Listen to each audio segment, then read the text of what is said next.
Bonjour à tous. Je viens d'écouter un petit éditorial de Monsieur Alain Foucault. Ça s'intitule La CAF à prendre. Il a fait cinq numéros que je vais essayer de vous faire écouter. Je vous fais écouter et vraiment, c'est très illustratif de ce qui se passe actuellement. On va partir de la conquête de la CAF à ce qui se passe aujourd'hui. Le 16 février, il est à Nouakchott, en Mauritanie. Le lendemain, 17, il est reçu à Dakar, au Sénégal, par le président Macky Sall. 2 jours plus tard, c'est-à-dire le 19 février, il est en entretien avec le président Paul Kagame du Rwanda. Le lendemain 20 février, il reprend son vol et atterrit à Kinshasa. Il est aussitôt reçu en audience par Félix Tshisekedi, le président en exercice de l'Union africaine et président de la République démocratique du Congo. Le même jour, tenez-vous bien, il traverse le fleuve Congo pour aller sur l'autre rive, à Brazzaville, à la rencontre du président Denis Sassou Nguesso. Le 21 février, donc le lendemain, c'est le président Cyril Ramaphosa d'Afrique du Sud qui le reçoit à Pretoria. Quel extraordinaire ballet diplomatique! Même les patrons de l'ONU, du FMI et de la Banque mondiale qui se sont succédés n'ont jamais mené une telle tournée, n'ont jamais effectué un tel marathon. Cette mobilisation montre l'importance de l'enjeu.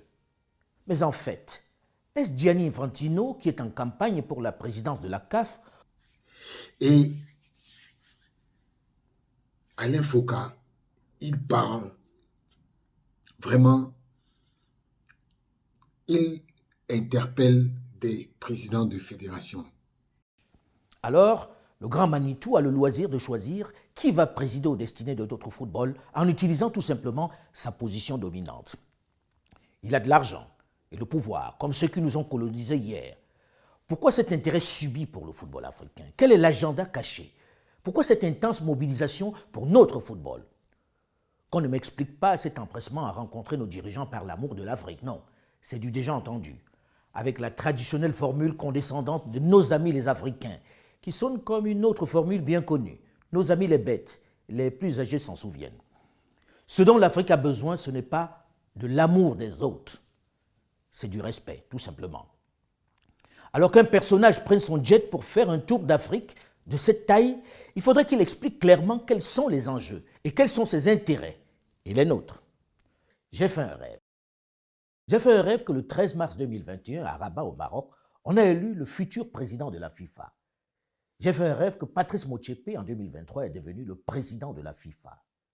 J'ai fait un rêve que l'ensemble des présidents des fédérations africaines ont pris conscience de leur poids et ont compris qu'ils pouvaient se hisser sur le toit du monde. Qu'unis, ils constituent une extraordinaire force. J'ai fait un rêve. J'ai fait un rêve que bousculé, ballotté par les nombreuses affaires judiciaires qui pèsent sur lui, dont une qui est devant la juridiction suisse en ce moment même, les instances du football international ont démissionné Gianni Infantino sur la base des mêmes textes qu'il a utilisés pour faire tomber Ahmad Ahmad.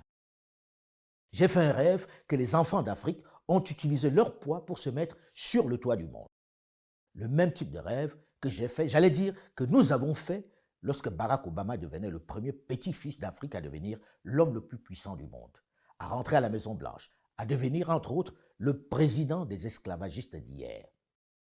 Ce rêve de FIFA est réalisable. Il est loin d'être utopique.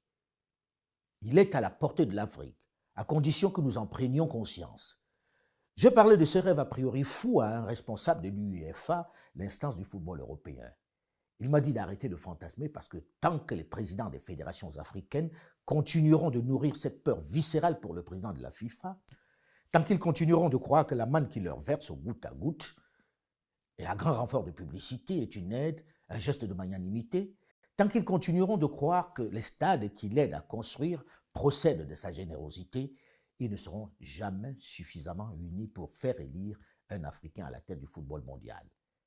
Il m'a aussi gentiment fait remarquer que ce type d'idée n'était pas très bonne pour ma santé. À nous de le faire mentir, à nous de lui montrer que l'Afrique a changé, que le logiciel a suffisamment été update par la nouvelle génération des cadres africains. Je sais que beaucoup se disent qu'il ne s'agit que de football, et que cela n'a pas tant d'importance que cela. Je peux comprendre. Mais au-delà de l'extraordinaire manne que génère cette activité, qui est devenue une véritable religion planétaire, qui brasse des milliers de milliards de dollars, les enjeux dépassent largement le football. La symbolique doit inspirer notre jeunesse. Elle doit lui redonner confiance. Elle doit lui faire comprendre que le champ des possibles est large et que chaque parcelle doit être protégée. Vous avez écouté? Vous avez écouté? Il dit qu'il rêve. Il dit qu'il rêve que Patrice Motsepe, que Gianni Infantino a choisi soit président de la FIFA. Vous avez compris que c'est une petite moquerie. Parce que ce n'est pas possible. Et même son interpellation vis-à-vis des présidents des fédérations africaines, ils n'y prennent pas conscience. Donc, il faudrait savoir les enjeux en 2023. C'est que Gianni Infantino parte. Voilà. Je vous remercie et ciao.